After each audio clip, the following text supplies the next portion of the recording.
On this Monday, back in September, Ridgeview Winery in southern England packed up 400 cases for shipment.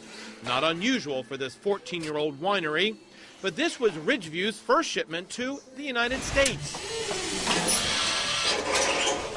And Ridgeview says the first English sparkling wine ever shipped to the U.S. in bulk.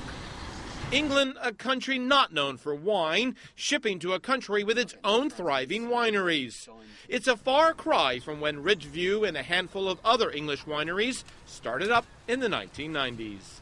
English as a marketing adjective was actually a pretty negative word, to be honest.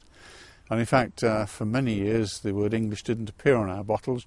How that has changed. In August, family-run Ridgeview won an award for the best sparkling wine in the world, hands down, beating every French champagne for its 2006 white. Utterly astonished. Those shipments back in September were so Ridgeview wine would be on a few American Christmas tables.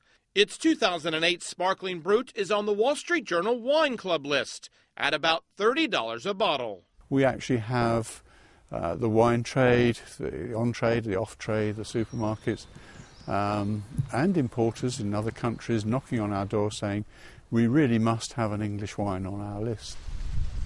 Not to be undone, the U.S. state of Virginia has been coming the other way since 2009.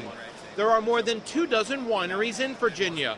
A number now sell their more expensive bottles into the UK for between $20 and $40 a bottle, competing with New World wines from Australia to California.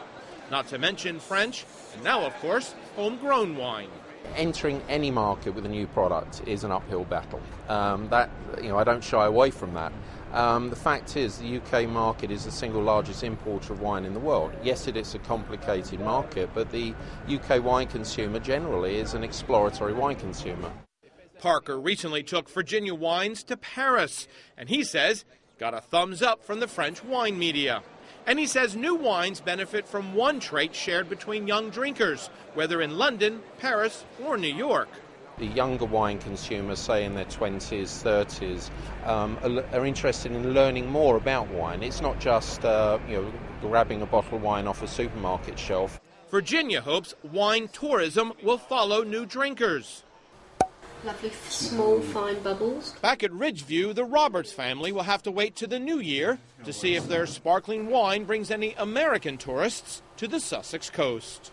Jim Bolden, CNN, London.